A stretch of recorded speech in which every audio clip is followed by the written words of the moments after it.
Welcome to another Blitz session here from my studio in my spare bedroom. A lovely studio it is as well.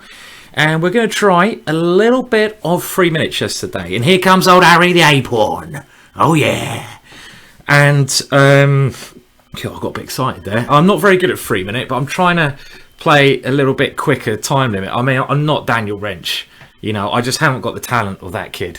That kid is just gifted. You know, him, Nakamura, they're in a different league to me. But I'm going to give it a go. I mean, 5-minute, I like a bit more calm, where I can have a deep breath, you know, maybe, you know, ponder things in life a little bit more. But I'm not particularly good at quick chess, but we'll give it a go. So I've played a very strange opening. Well, the French defence, but I've gone for A4, A5 and pushed the A-pawn. And we've got a very weird position now where... what's happening here? Okay, his knight's coming in. Where I've got this normal French-like structure, but my rook has done a wee bit of a rampage. A wee rampage? A wee rampage, Jimmy? As they say in Scotland. So, very strange. Very unique position, which is quite cool. But I've got to try to play quick, because my biggest sin at 3-minute chess is falling asleep. Probably talking too much. You'd never guess that, would you? And losing on time. So these are things which I'm trying to avoid in this game. So I'm just going to try to play quick. I'd like to remind everyone who watches this, you've got the Title Tuesdays Blitz action happening later on today on Chess.com. I'm actually commentating on that because Danny Wrench is currently at the Singfield Cup. Lucky man. Lucky man. You're going to have to put up with me, my commentary, but I will do the best job I can. And I don't know what's easier, commentating or playing. They've both got their own challenges. I've just got back from a Blitz event myself, a rapid Blitz thing, and that was really hard work. 20 games of Blitz yesterday. So I should be sharp, but I should be. But there's one thing a should, and there's another thing, yes, it is. I'm a could. Okay, so what's happening? Well, I guess this is roughly even. My opponent's... That's an annoying move because now he's trying to strike down on my h7 pawn, so I have to guard that. I mean, I've got a little bit of pressure on the a file, so I've got some squares over there with my rook on a5, but he's got a nice hold on the d4 square. So, and also he's got some potential to attack. So I think I'm going to have to get rid of some pieces. Well, my bishop wasn't doing much there, so let's whip that one off. And do I have a queen sacrifice? Well, it's a potential. Or do I have a knight jump in? Oof. I don't know. I didn't like that because of queen f4. I'm wondering about playing... I was wondering about queen takes b5. So what I'm going to try to do, I'll try to play 3 games against my opponent. Hopefully I won't lose all games. And again, this could well be on the clock. And I've mentioned how bad I am. So I'm trying to get better at this 3-minute, but I'm so slow. Come on, Simon, move a bit quicker. So what do I do for play here as well? Okay, right. Well, exchange of queens will be good for me because it will relieve a lot of pressure. And my knight on g8. I need to start hopping this horsey around. At the moment, it's a very bad horsey. Okay, I'm quite happy about the exchange of queens. And now it's time to hop. Okay, I'm not sure if that's correct, what I've just played. I'm trying to get an outpost for my knight here. And maybe now I should manoeuvre my rooks to somewhere a bit better, because a4 is well defended. And I probably should be targeting his c-pawn as well. So if I can get a rook to c8, that's my plan. Okay, so here we go. So I'm just going to play rook to c8, and not really going to target this, am I? Because his knight was defending it. Okay, I'm just going to keep it safe. Look, again, my time. I'm just so slow. Must be painful to watch. It's okay. Come on, quick. Quick! Right, okay, come on. Come on, quick. Okay, so this is this is where I start making very funny noises. So I'm a pawn up, but that clock, just watch that clock. Come on. Speed. Okay, right. So not easy to win here. Let's just go. I've got to get my pieces in. And what am I doing here? Okay, well, I think I need to get my knight to e4. So this is what I'm trying to do. Think of the best squares for my pieces. Okay, well, let's just try to exchange. I'm happy to exchange this knight because then his pawns become very weak. So this is my plan. Okay, what's he trying to do? He's trying to do something peculiar to me over here. I don't think he's going to mate me. Okay, he's coming in here. We better stop that one. Yeah, I don't want to get mated. Okay, opposite colour bishop. Can we win this one? I think it's a good chance it's a win because the pawns are on dart squares. Maybe f6 was wrong. Okay, come on. Alright. Okay, well, I'm not going to lose now. That's one good thing. I say that. I shouldn't lose. I'll be very idiotic if I lose this one. Okay. Right, push. Well, I can take that pawn whenever I'm getting near losing on time. So that's my aim. But in the meantime, here they come. Here come the boys. They're coming through. They're nearly there. They're nearly touchdown. Come on. I might just take his last pawn off in a second. Okay, right. Come on, quick. Right, well, my pawn should queen. Come on. I probably should just be pushing this one, shouldn't I? 7 seconds. Looks like I'm going to do this. What's happened? Where's he gone? Oh, it's my move. What? What happened there? Ridiculous. Okay. Ah. Oh. Oh. Oh, Jimmy. Oh, Jimmy, as they say in Scotland. So that was a bit close. Let's try to get another game in. We'll have a look at who my opponent is afterwards. And that's one of the only times in my life where I've actually won on time.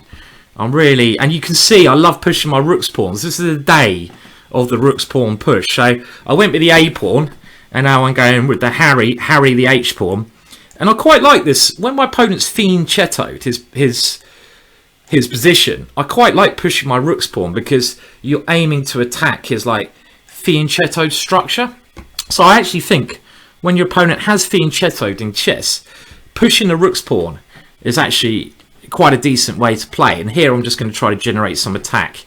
I kind of feel like a bit of violence is needed in this game. So we're just homing in, aiming to home in on the f7 square. Any of you who are interested, I'm also going to be doing a bit of streaming on Sunday. So keep an eye out on my YouTube channel for that streaming. And we'll see how that goes. That'll be the first time I've actually ever streamed. And I'll probably play a bit of chess. I want to play anyone out there. So if you want to have a chance to play me, then first of all you have to be a member of... What's that move? That's a peculiar move. Why has he done that? Oh, that just looks like a pawn to me. Is that a mouse slip? Don't know what was happening there. If you want to play me anyway, you have to be a member of Chess.com, where I'm going to play. And you also have to let me know in advance so I can challenge you, basically. Oh, that's his idea. The crafty guy. Oh, that's very, very nice little tactic he had there. Because I'm just losing a piece now. Oh dear, that was very silly of me. Okay, well I wasn't paying attention there, was I? So he did have a very crafty plan. And here, well, oh dear, is all I can say. This could be a resigner. This could certainly be a resigner. Well, I've got 2 pawns for the piece, so we're playing on a little bit, but that was a nice little tactic he had. So in the last game, I'm going to keep trying my new idea of pushing my rook's pawn if you fianchettos. But I want to play something a bit more aggressive in the next game, really. Well, this was aggressive, but that was a nice little tactic, knight g6, my opponent came out with.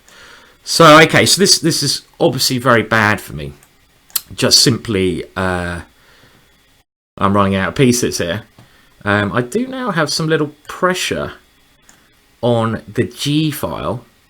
So how does he save his piece? It'd be very, very lucky. Oh, he goes there. Of course. Of course. And he comes in here. Okie doke. Okie doke. Okie doke, son.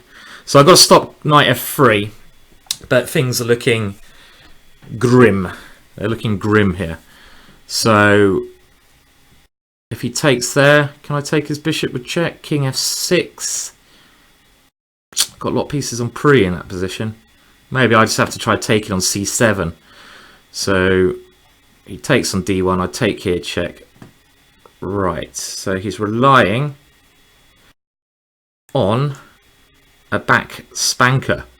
A back spank check. But there you go. I get a first little check in, and now, well, things are certainly more unclear now. I mean, I've now probably better all of a sudden. He got himself in a bit of trouble there, didn't he? With the G line. If I can swap, generally in this type of position, a knight and bishop are good when there's more pieces on the board. The rook is actually better generally than the knight and bishop in endgame positions.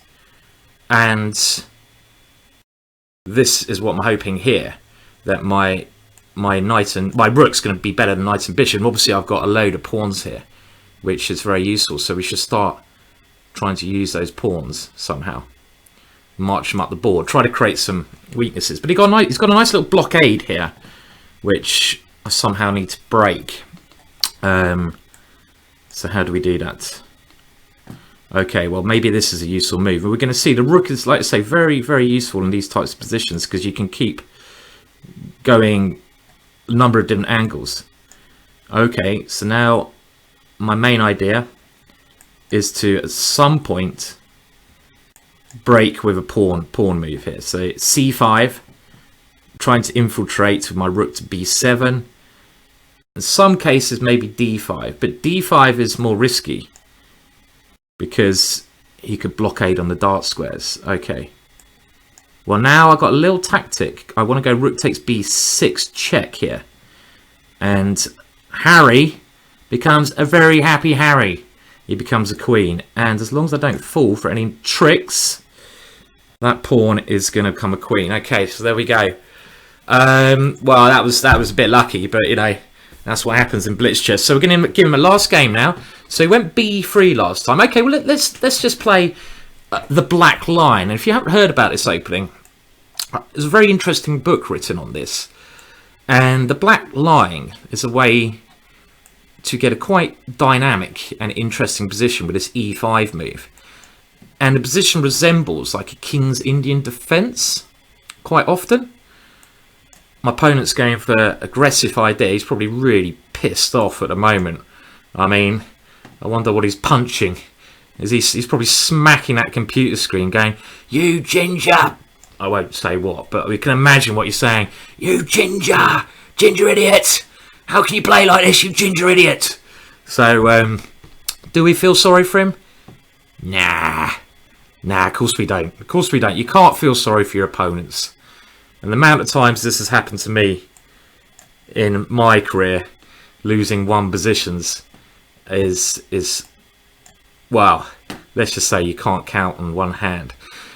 Generally, this position here should be about equal again, I'd say. Because the thing is, whenever he goes f4, which is really one of his only pawn breaks, I will take on f4 and I get control of the e5 square. So we'll see this. Now I take here.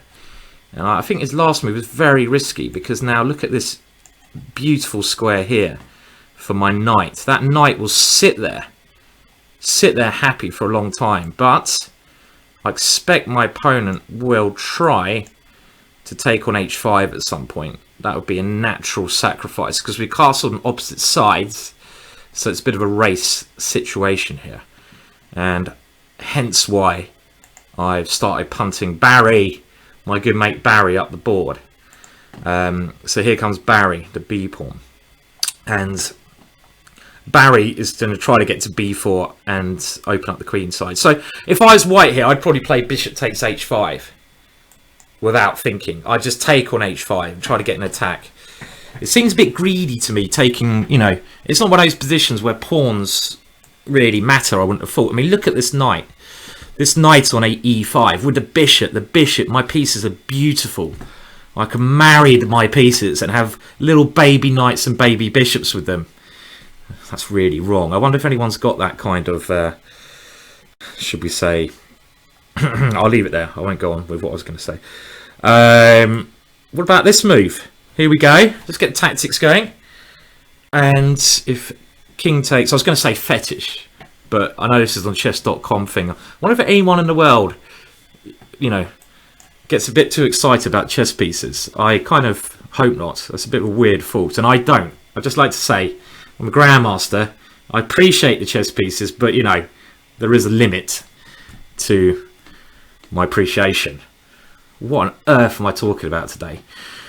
Okay, right, so the attack is looking juicy, and now I just need to move my knight somewhere, really, don't I? If I get my knight in, then my bishop is unleashed. I mean, this is a beautiful picture my pieces are creating here. Really, really nice picture.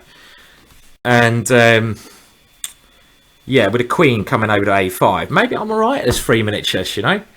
I seem to have, you know, I haven't lost on time yet, which is very strange. So, okay, so what do we do here? Well, I'm very tempted to move this knight, but even, you know, getting another piece simply lined up on the B file, that's a tempting move, isn't it? Because now I might have, I think I've got ideas of rook takes c2 and queen b2 checkmate. So I think that's why he's played this. And now surely I have some monstrous blow here. If I check, he goes knight c3. I mean, this looks good, but maybe I'd something better there, because he has got knight c3, and okay, my plan was just to take and go knight g4 when I've got 2 threats.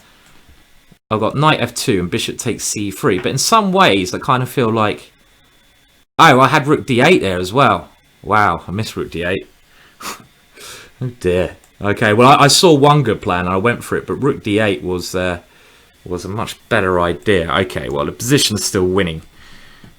His king was just being too exposed throughout this game, so you know, you can't go surviving with a king like this. And where does he put his king now? Wow, I just deliver a little back spanker. Thank you very much. Okay, well, I think that's enough chess for today. Maybe I should try some 1 minute. That could be next on my list. A bit of 1 minute chaos. Obviously did alright there for, you know, in the 3-minute pool. And, you know, that was a strange couple of games. So anyway, thanks for viewing. Let me know. Like I say, I'm going to try to do a video a week. I mean, 1 week I'll do a bit of Blitz. Next week I'll do a bit of, you know, some lesson of some sort. Cool. This I didn't realise how my T-shirt is an optical illusion. That's brilliant. Looks like I'm in some computer game. Look at that T-shirt. That is a brilliant T-shirt. That's completely spinning me out there. Okay. Anyway, sorry. But yeah, just let me know, because I'm going to do another video for next week, and this time I'll do a bit of analysis. So let me know what you'd like me to have a look at. So what would you like me to do? What would you like me to analyse? I mean, maybe, like I say, if you're up for doing my stream on Sunday, tune in. I'll try to play some of you guys. I might even try this idea of shot chess there. I'm not sure it's a good idea, but you know. And just let me know what you want me to do. I'm here to have a good time, but also to try to help you guys out and do what you want to do. So let me know. And thanks for viewing again. I will be with you again very shortly. Cheers for now.